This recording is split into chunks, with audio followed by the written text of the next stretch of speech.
Hello everyone, welcome to today's video. Yes, can of beans, slices of cake, and plenty of people are all partitive constructions that follow the noun of noun format. But did you know that there are actually 5 different types of partitive noun? Why is this important? Because each different type has its own rule that determines whether the verb used with the partitive construction is in the singular form, as in can of beans is, or if it's in the plural form, such as slices of cake are, or plenty of people do. While many videos offer great examples of partitive nouns for expanding your vocabulary, in this series, I'm taking it a step further and explaining the rules behind them. The information I'll be providing you will be the difference between simply knowing what partitive nouns are to being able to use them correctly in your conversation. Now, I've covered the first 4 types of partitives and their rules in my first 2 videos on this series, and I'll put the links to those in the description box below.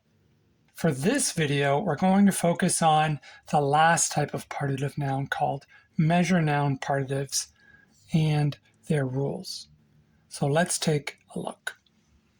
Before we continue, let's start by making sure we have a clear understanding of what a measure noun actually is.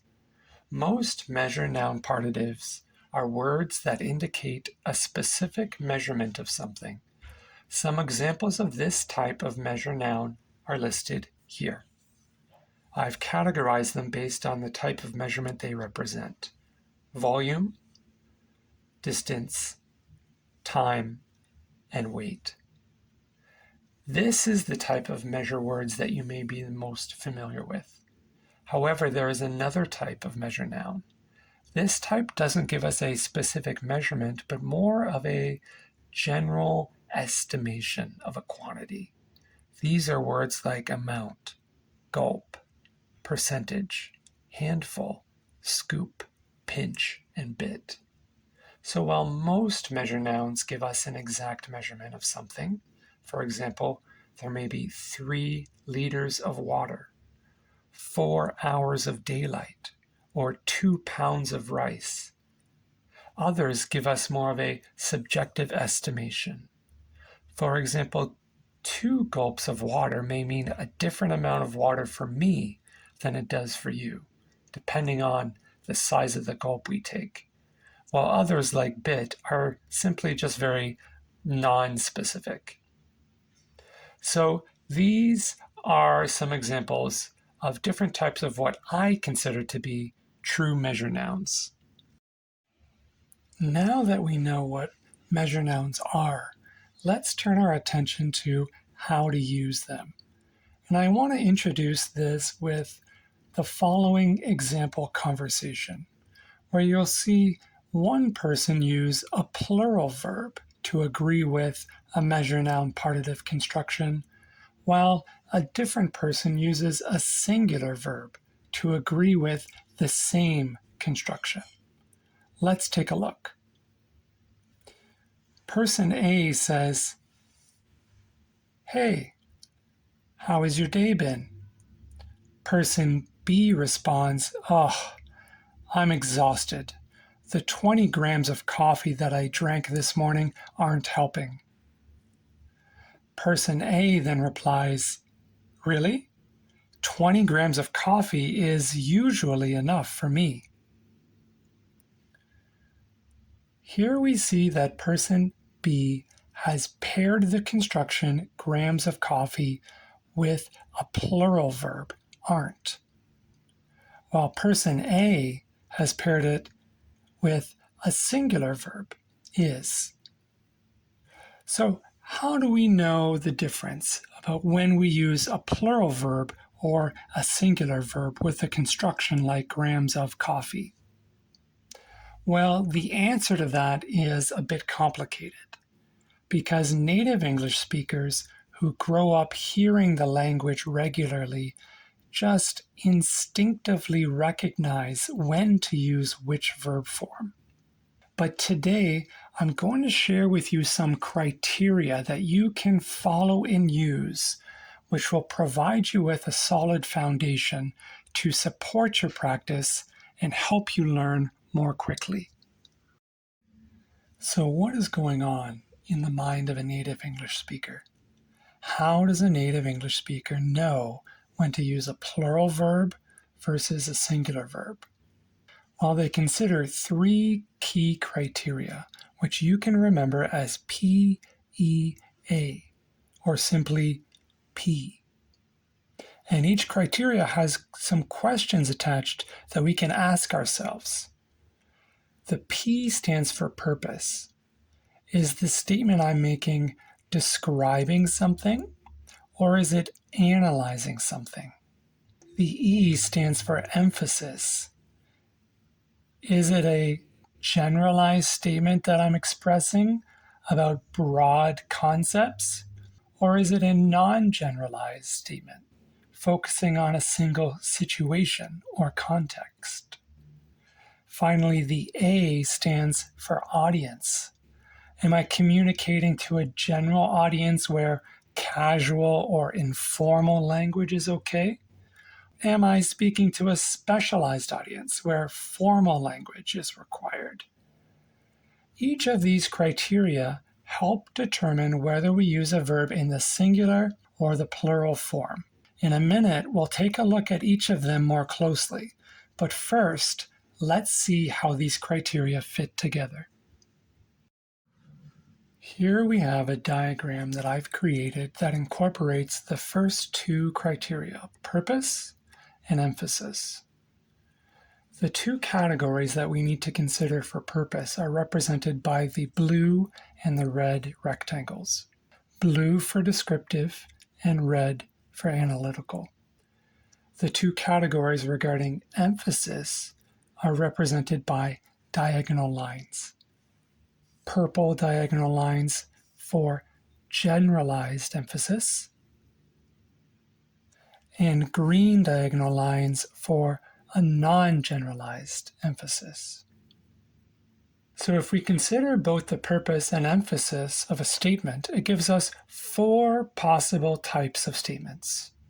Statements that are generalized and descriptive, statements that are generalized and analytical, statements that are non-generalized and analytical, and statements that are non-generalized and descriptive. Each type of statement has its own rule for which form of the verb should be used, which is also indicated on the diagram. For generalized descriptive statements, a singular verb is used. For generalized analytical statements, singular verb is also used. For non-generalized analytical statements, a plural verb is used. And for non-generalized descriptive statements, a singular verb or a plural verb is possible. Understanding the difference between descriptive and analytical statements, as well as generalized and non-generalized statements, is the key for determining whether the verb we use should be singular or plural. So let's look at some examples that highlight the key points of each criterion. First, let's focus on the different purposes of a statement.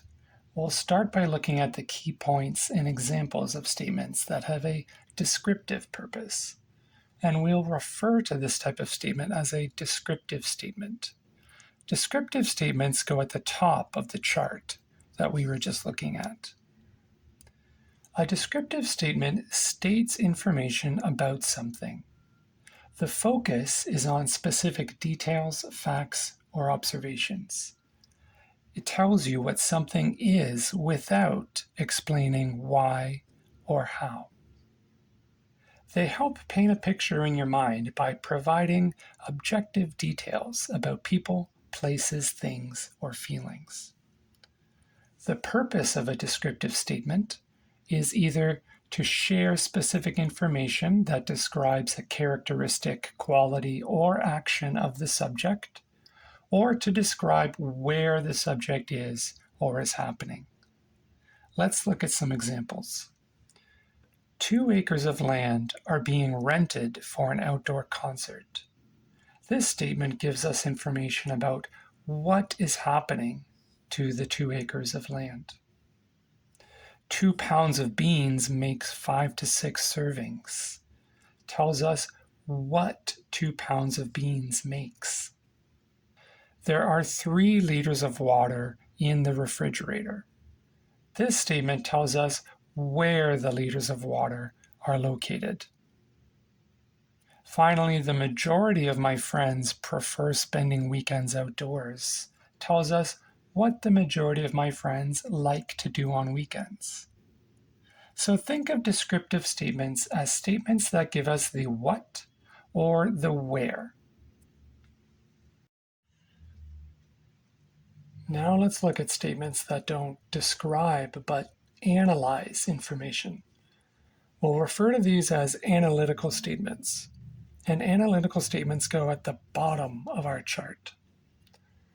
An analytical statement explains or examines something in detail. It goes beyond just describing, like a descriptive statement does, and tries to explain why or how something is happening. And it doesn't just state facts like a descriptive statement, but looks at the relationship between ideas or facts and helps you understand how different ideas are connected or how one thing affects another. Let's take a look at some examples now to show what I mean. And sometimes it's easier to understand what an analytical statement is by contrasting it with a similar descriptive one. So let's take the subject 2 tons of waste. In a descriptive statement, it might look like this. There were 2 tons of waste in the area. Now this statement is descriptive because it's simply stating how much waste there is in the area. It's just stating a fact, and it's not examining why or the implications. However, the same subject in an analytical statement would look like this. 2 tons of waste indicates the need for better recycling in the area. This statement is looking at the relationship between the 2 tons of waste and the recycling efforts in the area. And it's forming a conclusion about the need to improve the recycling efforts based on the large amount of waste present. So it's going beyond simply stating a fact, and it's examining the information in more detail, which is why it's considered an analytical statement. Let's quickly take a look at some other examples to highlight the difference. In our first statement, we have the percentage of new travelers to Canada increased this year. In our second statement, we have the percentage of new travelers to Canada this year shows a growing interest in Canadian culture. The first statement is descriptive. It simply provides factual information about a specific change, the increase in new travelers, and it doesn't examine why the change happened or its effects. On the other hand, the second statement not only shares the information about new travelers, but also explains what that information means.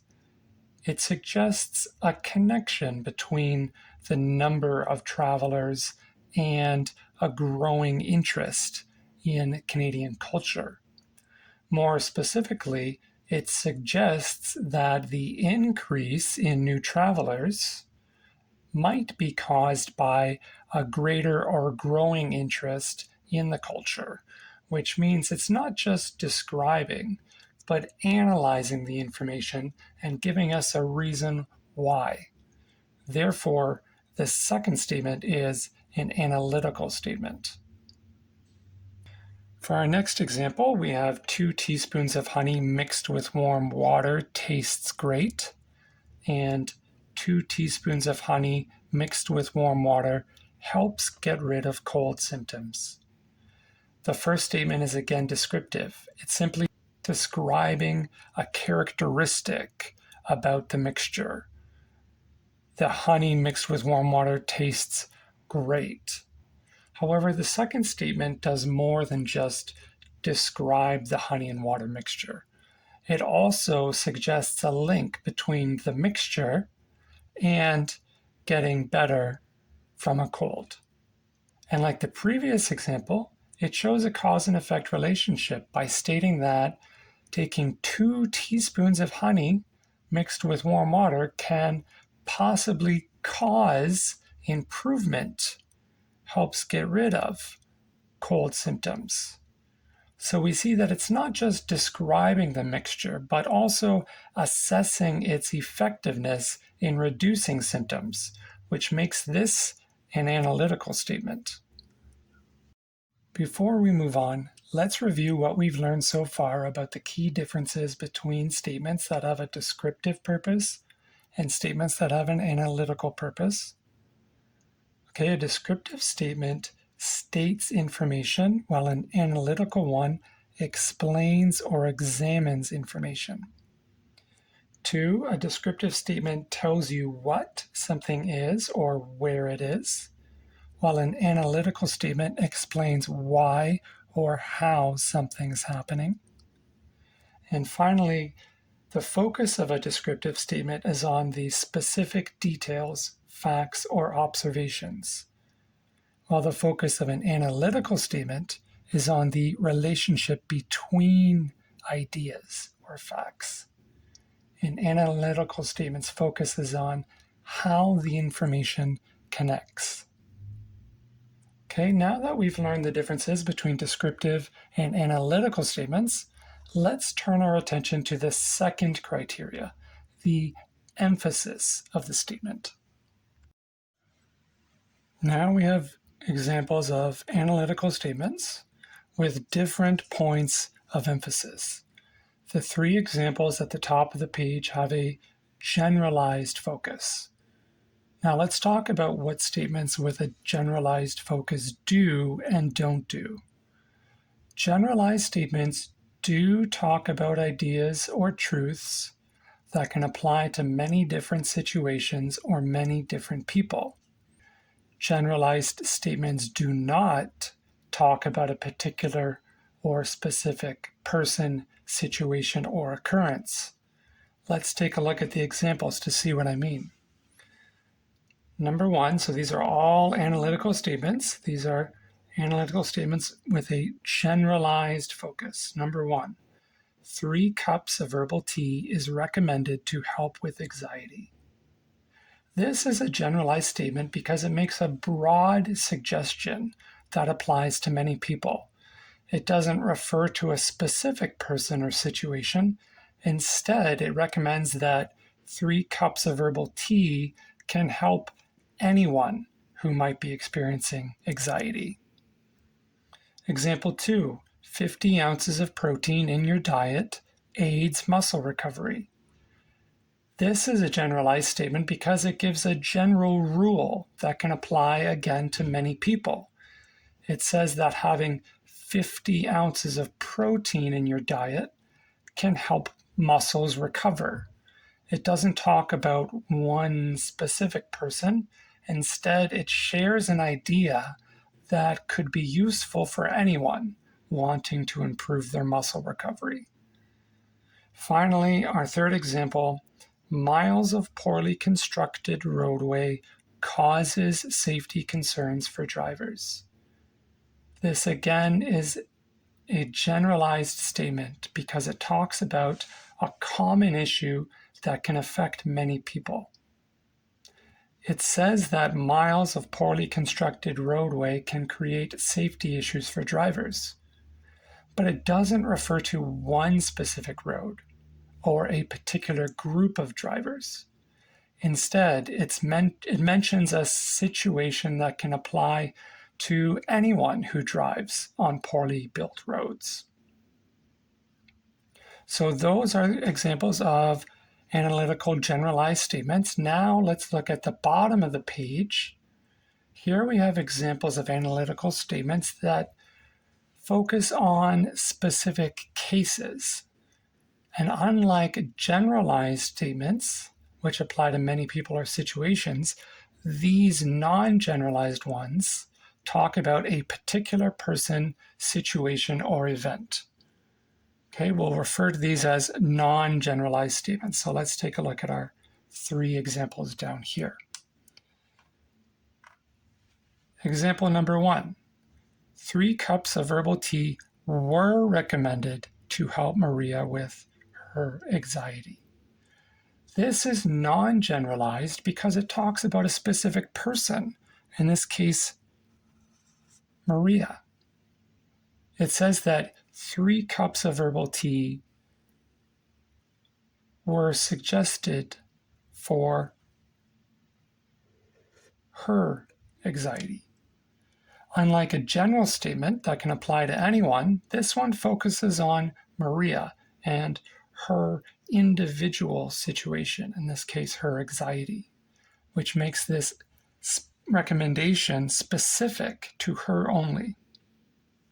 Okay, example number 2, the 50 ounces of protein I eat each day help my muscle recovery.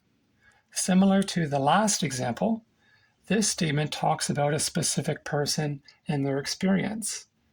In this case, the specific person is me. And the experience is my own muscle recovery. Unlike general statements that apply to many people, this one focuses on my individual diet and how it affects me, which makes it specific to my situation only. And third, our last example, those 5 miles of poorly constructed roadway have caused safety concerns. It looks very similar to our third example up here, but there are some differences.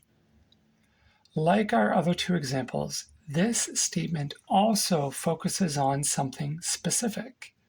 It mentions those 5 miles of poorly constructed roadway, which refers to a particular road. Unlike general statements that apply to many roads or drivers, this one focuses on this exact road and its impact on the people who have driven on this particular part of the road. Okay, so that's the difference between a statement with a generalized emphasis and ones with a non-generalized emphasis. Notice how the verb form changed when we switched the emphasis. When a statement is generalized, a singular verb is used, just like we see in our 3 examples. 3 cups of herbal tea is recommended. 50 ounces of protein in your diet aids muscle recovery. Miles of poorly constructed roadway causes. All verbs in singular form. When a statement is non-generalized, though, a plural verb is used. 3 cups of herbal tea were recommended to help Maria with her anxiety. The 50 ounces of protein I eat each day help my muscle recovery. Those 5 miles of poorly constructed roadway have caused safety concerns. So we see that by switching the emphasis from generalized to non-generalized, we also switch the verb form from singular to plural. Okay, here again we have statements that have a generalized and a non-generalized emphasis, but this time we're using descriptive statements instead of analytical ones. We have to look at each separately because the switch in emphasis impacts the verb differently in descriptive statements than it does in analytical statements. So for our generalized descriptive statements, we have 20 inches of snow is often expected during snowstorms. 10 grams of fiber is commonly found in many cereals, and a handful of nuts provides a quick snack option. Remember that statements with a generalized focus talk about ideas or facts that can apply to many different situations or to many different people. For example, number 1, the concept of getting 20 inches of snow applies to many snowstorms. It's not referring to just a single event. Number 2 talks about a common fact that applies to many types of cereals, not just one specific kind. And number 3 can be true for anyone looking for a fast snack. It shares a general suggestion that many people can use. For our non-generalized descriptive statements, we have roughly 10 inches of snow is expected to fall tomorrow. There are 10 grams of fiber in this cereal, and a handful of nuts provides a quick snack option for Sarah after her workout. Remember that non-generalized statements refer to a specific or particular person, situation, or event. Number 1 talks about a single event happening, the snow that will fall tomorrow. Number 2 describes the amount of fiber in that particular cereal only. And number 3 describes a good snack option for one particular person, in this case, Sarah. Just like generalized analytical statements, generalized descriptive statements also take a singular verb. 20 inches of snow is often expected. 10 grams of fiber is commonly found. A handful of nuts provides a quick snack option.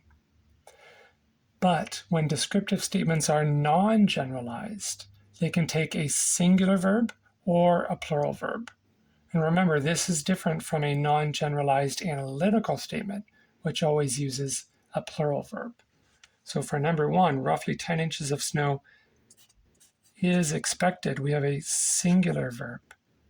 But in number 2, there are 10 grams of fiber in this cereal.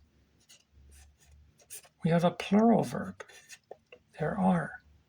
And number 3, a handful of nuts provides another singular verb. Using a singular or plural verb with these types of statements depends on whether we consider the measure noun partitive construction as one total amount, like we do in number 1 and number 3, or if we want to consider it as a series of individual parts, like we do in number 2. We've looked at how purpose and emphasis of a statement work together to dictate verb use. Now let's talk about the final criterion, the audience. Depending on our audience, we'll use some statements much more often than others. For example, in informal situations, the 2 most commonly used types of statements are both descriptive. In casual conversations, people usually like to talk about common situations or experiences, so generalized descriptive statements are often used.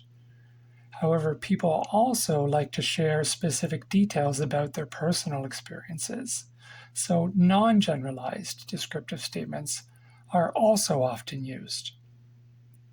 However, it's generalized statements, both descriptive and analytical, that are most often used in formal language. You can frequently find these types of statements in academic papers, research papers, reports, or presentations. So you might want to focus on learning one type of statement more than others, depending on your goals for learning English. If you want to use the language for casual conversation, then it's good to focus on descriptive statements. But if you plan to use the language in more formal settings, you should focus on generalized statements. So as we add the details for verbal agreement for measure noun constructions to our table. That concludes this video and this series on use of partitive constructions. It ran a lot longer than I thought it would, but I hope that the extra detail that I provided was useful for you. Thank you very much for watching the video, and I'll see you next time.